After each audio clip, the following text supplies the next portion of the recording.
After becoming the 6th overall pick in the 2017 NBA draft, Jonathan Isaac was pegged to potentially become an NBA superstar, but midway through his third season, he has yet to consistently show his potential, so it raises the question, is Isaac a future superstar or an NBA draft bust? What is up, guys? In today's video, we will be answering that question and also talk about Isaac's rise as a prospect. I would love to know what you guys think, so make sure to let me know in the description down below. If you are new to the channel, be sure to subscribe and also hit that like button. Now let's get started with today's video. Jonathan Isaac was born in the Bronx, New York, and lived there with his 5 other siblings. When he turned 10, Isaac's mom pulled the family out of unsafe conditions, and they moved to Naples, Florida. Once there, Jonathan and his older brother Jacob began to love basketball and pushed each other to get better each and every day. His brother never made it very far with the game, but Jacob was blessed. In high school, he had a major growth spurt, but he was still a very raw prospect. Local scouts began to notice the kid's potential and practically begged the high major schools in the area to recruit them, and it turns out they actually listened. Isaac got better and better each year, and by the time he finished with a prep year at IMG Academy, he was a consensus 5-star recruit and a top 10 prospect.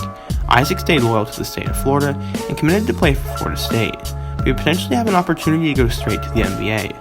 Since the rule for underclassmen is that they have to be 1 year removed from high school, and Isaac had just spent a year at a prep school, some thought he could potentially be eligible for the 2016 NBA draft. The loophole is up to discussion, but either way Isaac reaffirmed his commitment to Florida State and became a Seminole.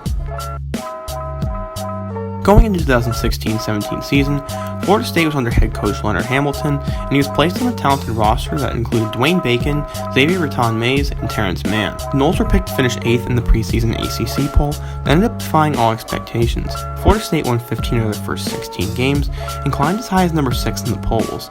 At the conclusion of the regular season, Florida State became the number 3 overall seed in the West region, and were expected to make a deep run. Once in the tournament, they beat Florida Gulf Coast in the first round, before they lost to the 11th seed Xavier in the round of 32.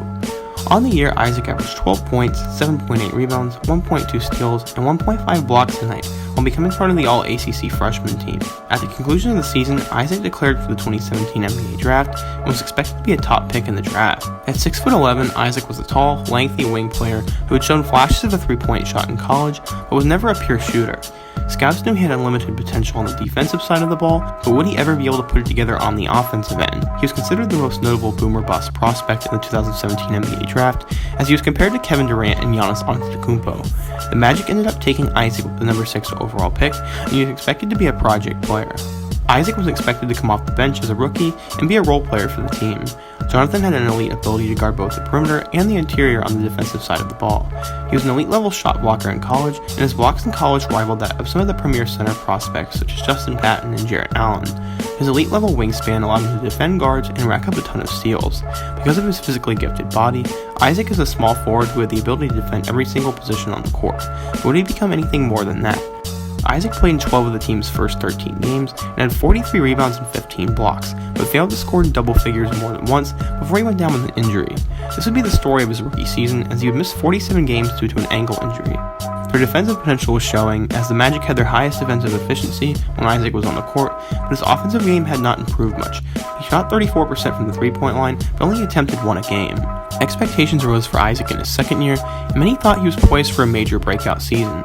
He started out on a high note after he dropped a career-high 18 points in only his 4th game of the season, but his streak was once again interrupted by an injury. Finally, he was healthy again and began to play really well. He doubled his points scored after the All-Star break and didn't miss a game in the second half of the season.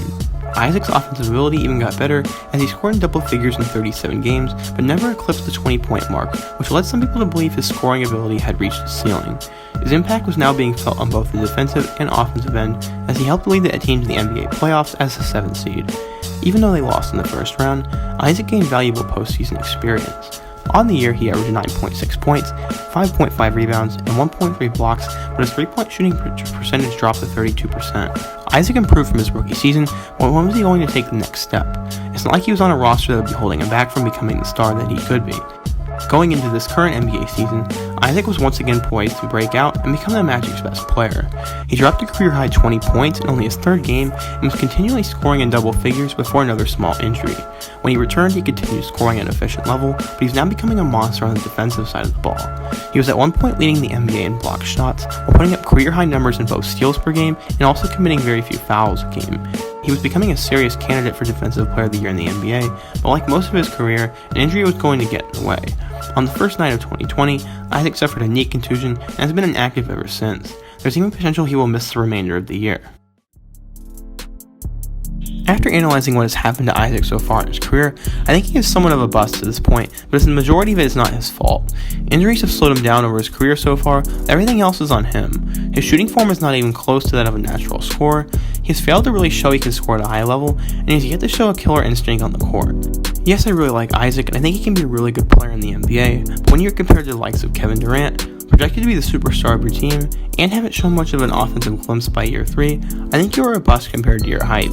Since I don't watch the Magic on a regular basis, I may not know everything, but just looking at things from an outside perspective, I think he has been a bust to a degree so far. Please let me know what you think in the description below. Do you think Jonathan Isaac is a bust, or do you think he is a superstar? Feel free to disagree with everything I said, and if you enjoyed today's video, make sure to hit that like button, drop a video idea in the description below, and check out all my other videos. I hope to see you guys soon. Peace.